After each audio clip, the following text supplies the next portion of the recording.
Хөрөс талтан дэлхийн хөвөө хязгаар нутагт хөөхтийн цэнхэр далайн эрэг ирмэг газарт эрт төр цагт эмхэн өвгөн хоёр хайл болон амьдарч аж төрөн суудаг байж гинэ. Хар усан ундтай хад чулуун нөмөртэй газрын агуйд хорогдож галын элчинчүдэж 30 жил тэнэж 40 жил суув. Өвгөн загас барьж далайн хөвөө сахин эмгэн нуцс ирж гэрийн мухар сахин.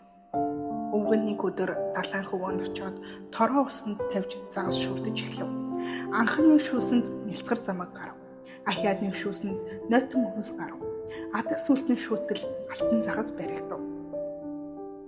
Альва загаснаас онц алтан загас болбол адгуу сантнаас онц хүний хэлийг мэднэ. Ам авар гэж алтан загасгүй. Өвгөн болсон ах минь өшөөж хайрал намайг өрх торноос мулталж усанд буцааж тавина уу?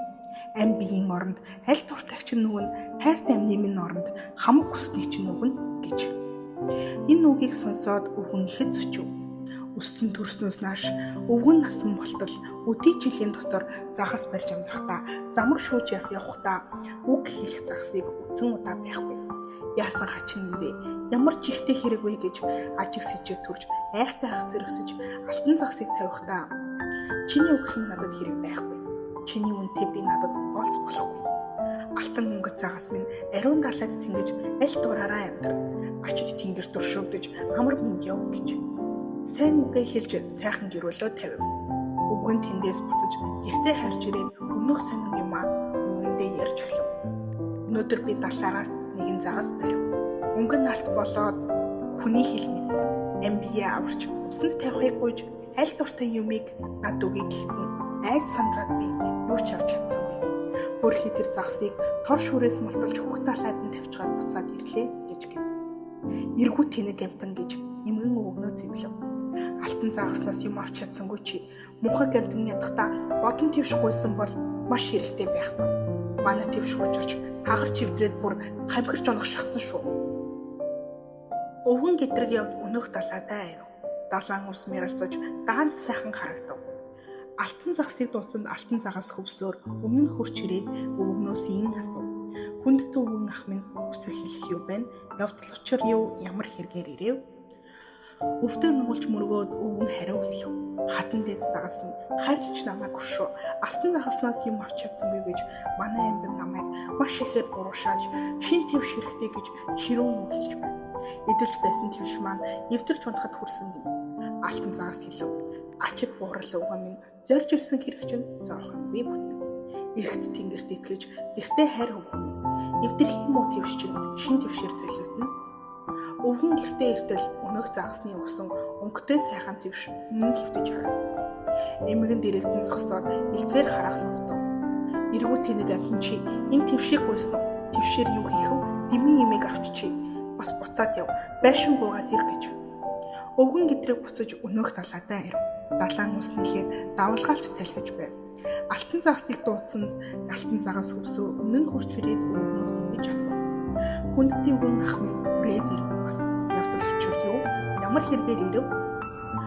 Өвгөн өвдөр сүд нугалж мөргөөд хатан дээд загас минь хайрлж намайг өршөө. Манай эмгэн уурлаж маш ихээр зэмжиж өгшин намайг амраахгүй хөөж загнах болохгүй. Балаа хэрүүл чимгэн байшин хэрэгтэй юм гин. Алтан загас хэлв. Ачид буурал өвгөн минь зорж ирсэн хэрэг чинь зоох юмгүй бүтэн. Эрэгт тэнгэрт итгэж гэртээ харь өвгөн минь эвдэрх юм уу гэр чинь шин байшингаар солигдно. Өвгөн тэндээс буцаж гэртээ хурч ирвэл өнөөх мөн гэр нь оргүй болсон байжээ. Гэр байсан газарт нь гэгэн цагаан өнгөтэй гэрэл орох цонхтой царс модон хаалхтай цагаан байшин харагдаж гин. Эмгэн цонхны дэргэд эрхэмсэг янзаар суугаад хамт мөн үгээр харааж загнаж байна гин. Эргүү тэнэг амтан чи энэ байшин гуйсан уу? Загсанд буцаад оч. Залбирч гуйгаад ир. Ядуу тариачин байхад ямар жаргал байх вэ? Харц язгуураа сольж тайж болохыг хүснэ. Халамжлаг тариачнаа байж ноён болохыг хүснэ. Өвгөн гэдрэг буцаж нөөх талаадаа ирв. Далайн ус ихээр давалгаалж залхилж байв. Алтан загсыг дууцсан алтан загас хөвсөөр өмнө нь хурч ирээд өвгнөөс ингэж асуув. Хүнд төвгөн ах минь хүрээд ирвүү бас. Явдал учир юу вэ? Ямар хэрэгээр ирэв? Өвгөн өвдөг нугалж мөргөөд хариу хэлв. Хатан дээд загас минь хайрлаж намайг хүршив. Манай эмгэн уурлаж, маш ихээр зэмлэж, урд цагнаснаас илүү улам ихээр харааж, хөгшин намайг амраахгүй, хөөж цагнаад болшгүй. Ноос ярддаг эмгэн маань ноён болох санаатай гин. Тариачин язгуураа сольж тайж болох хүсэлтэй гин. Алтан цагаас хариу хэлв. Ачид буурал өвгөө минь зорж ирсэн хэрэг чинь зовох юмгүй бүт. Ирэхэд Тэнгэрийн өршөөлөөр эмгэн чинь хатан болно. Өвгөнийг буцаад иртэл өндөр сайхан байшин, өргөө сайхан ордон өмнө нь харагдаж гин. Энэ сайхан ордонд эмгэн нь морилд суугаад эрхэм булган дээлтэй ирээн хоргой малгайтай эрдэн сувдаар чимгэлсэн ихнэр болоод байж байв. Утсаар угац тавьсан улаан гутал өмсөд ордох зарцаа өршүүлж өчргүй их зэгнэж байна. Алтан бэлзэг зүүсэн 10 маниг хуруугаар аягаж хүүхний үсийг атгаж аваад зодож байна. Өвгөн хурч ирээд өвдөг сүгдэж ялдав. Тайжин эрхэм хатан тавтаа морилж байна уу? Таны хүссэн зүйл тааллын ёсоор болж сансан хэрэг бүцэнд санаа сэтгэл амаргүй. Өвгөнийг үзээд эмгэн өндөр дугаар зандарч агтын хашаа сахиж адуу хариулахаар явуулав. Хэд хоног өнгөртөл хэрэг дахин гарав. Өртийн хасаа эмгэн улам илүү догшилж адуу ч юм уу өвгөнийг авчруулж байгаа тушаав. Загсан очоод мөрөг залбирч гуйгаад ир харт тариачин байгаад хамжлагч тайж болсон юм. Хамжлагч тайжаа болоод хаан болоход яадаг юм? Хатан хаан болоод хамгийн захирах хүсэлтэй гэж. Өнөө хүүгийг сонсоод өвгөн ихээр цочиж шуналт тэр эмгэн шууд ингэж хэлв. Ховдог санаа хитэрч хоосон байснаа мартвуу.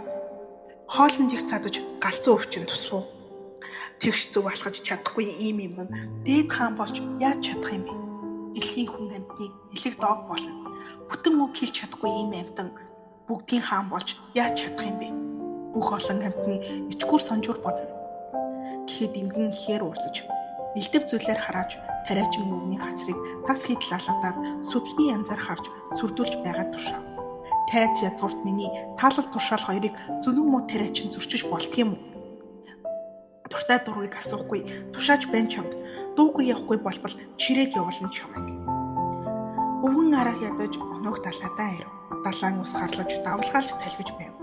Алтан загсыг дуудсанд алтан цагаас сүлсөөр өмнө нь хурч ирээд өвгнөөс ингэж өсв. Хүндэт өвгөн ах минь хүрээд ирвүү бас явдал учир юу? Ямар хэрэгээр ирэв? Өвдөг нугалж мөргөөд өвгөн хариу хэлв. Хатан дээд загас минь хайрлаж намайг хүршөө. Уршигт муу эмгэн уурлаж цагнаад болохгүй. Харт тариачин байгаад хамжлагд тайж болсон юм. Хамжлагд тайжаа болоод хаан болоход яадаг юм бэ? Хатан хаан болоод хамаг олныг захирна гэж ноён цэргээ голж тайж язгуураад шомлож их хүч төгөлдөр эзэн хатан болно гэж эмгэн загнаад болшгүй. Алтан загас хэлв. Ачид буурал өвгөө минь зорж ирсэн хэрэг чинь зоох юмгүй бүт. Тэгэхэд Тэнгэрт итгэж гэртээ харь өвгөө минь эмгэн чинь одоохон эзэн хаан болно гэжээ. Өвгөнийг буцаад ирэхэд нь өөрөө олон тасалгаатай өндөр сайхан ордон өмнө нь харагдаж гин хааны ордон нэмэгнэн хатан болоод золтож байв. Ихэд хатан болоод эзний ширээнд суугаад биев цаас барьсан бичгийн түшмэдээр тойроод балт цуг далайсан баатар цэргээр хүрээлүүлж ноёдоор хундаг бариуд түшмэдээр сүн түшүүлж далайн цанаас авчирсан дар суугаад нэвгэж байв. Ариун сайхан нэдэг амталж үзээд ярваж байв. Өвгөн түүнийг хараад өөрийн гэрхгүй сүрдэж аимшигт хатан хааны амрыг айлтгаж мөргөн. Иргэддээд хатан минь инх морилж байна уу? Таны хүссэн зүйл тааллын ёсоор болж сансан хэрэг бүцэнд санаа сэтгэл амаргүй. Эмгэн тэр өвгөнийг нүдээр ширүүж үзээд эргүүлчихөө гэж амар цандарч хэлээд энэ муу өвгөн энд юунд ирэв? Нүтэнд бол харагдах, чихэнд бол дуулдах, захвал газар зайлуулж явуул гэж. Зарц олон хүндээ зэрлэг болгож тушаав. Олон цэрэг түшмэд нь омогтой чангаар дуурч загасчин муу өвгөнийг заамдаж барьж аваад урагш татан өвзөрч ууцсан дээр нь нударч гадна гартал түлхв. Газар унтал өршөөлөв. Хаалхаар гарахын үед харуулын цагтаа тулгарч алмас сүхээд далаагаад арай л цавчиж алсангүй. Ордноос дөнгөж гартал олон хүний инээлтэн ямтан ихэстэй хулцах ямар хэрэгтэй юм чи хэрэг мэдэж яв бира мэдэж өрг ингээд хэрэг төв гаралгүй хэд хонож байтал хэрүүлч муу эмгэний хэрцгийг бас хөдлөв. Ир нөхрөө ол гэж эмгэн зандран тушаагаад ордны бараа болгочдыг олон тэршин явуулав. Илч цагдаа мордоод эрт сурч олоод харц өвгөнийг авчирч хаанд мөргөлөв. Эрт хатан хаан эзний ширээн дээрээс өвгөн болсон нөхөдөө өндөр тугаар туш. Загсан очоод мөрг залбирч гуугаад ир Хүний хаан болсон ч хүсэл жаргал дутуу байна. Эзэн хаан болсон ч эрх ямбаа чамлан бий. Тэнгис далайг эзэлж тэнгэр газрыг захин бий. Алтан загас өөрөө албат завц минь болог. Яв гэсэн газарт явж байг тэр. Зогс гэсэн газарт зогсож байг тэр. Өвгөн нэмэгний буруу шавч үг гэлж чадсангүй. Тушаалыг дагаж гүйцэтгэхээр дуугүй гэдрэг яв. Далайн хөвөнд очивол давлгаа гэдэг учиргүй. Хар сайлх хүлээж, харанхуй шуурга тавьж, сүрхий долгион цэлгэж сүйд болж байна гин. Алтан загсыг дуудсан, алтан загас хөвсөөр өмнө нь хурж ирээд өвгнөөсөн гэж асуув. Хүндэт өвгөн ах минь хүрээд ирвүү бас. Явдал учир юу? Ямар хэрэгээр ирэв? Өвгөн өвдөг нугалж мөргөөд хариу хэлв. Хатан дээд загас минь хайрлаж намайг өршөө. Уршигт муу юмхэн уурлаж цагнаад болохгүй. Хүний хаан болсон ч хүсэл жаргал дутууг. Эзэн хаан болсон ч эрх ямбаа чамлана. Тэнгис далайг эзэлж тэнгэр газрыг захирна гин. Алтан загас чамайг албат зарцаа болгоно гин. Яв гэсэн газарт нь явж байх хэрэгтэй гин. Зогс гэсэн газарт нь зогсож байх хэрэгтэй гин. Энэ үгийг сонсоод эрдэнэт алтан загас хариу юу ч хэлсэнгүй. Хажууд хишээ эргэж сүүлийн ганцхан шарваад гүн далайд орчих. Өвгөн хариу хүлээж үн болтол зогсож алтан загас юр рээж гарч ирсэнгүй. Хариу хүлээж ядаад харь жимгэндээ эртэл орд хар шинзвэл оргүй алга болдог. Гайхаж бас ажиглал газар гэрэн харагдаж эмгэн түүний үүдэнд ээрүүлээ бариад суун. Эмгний дэргэд бас эвдэрхий твшин хөвт.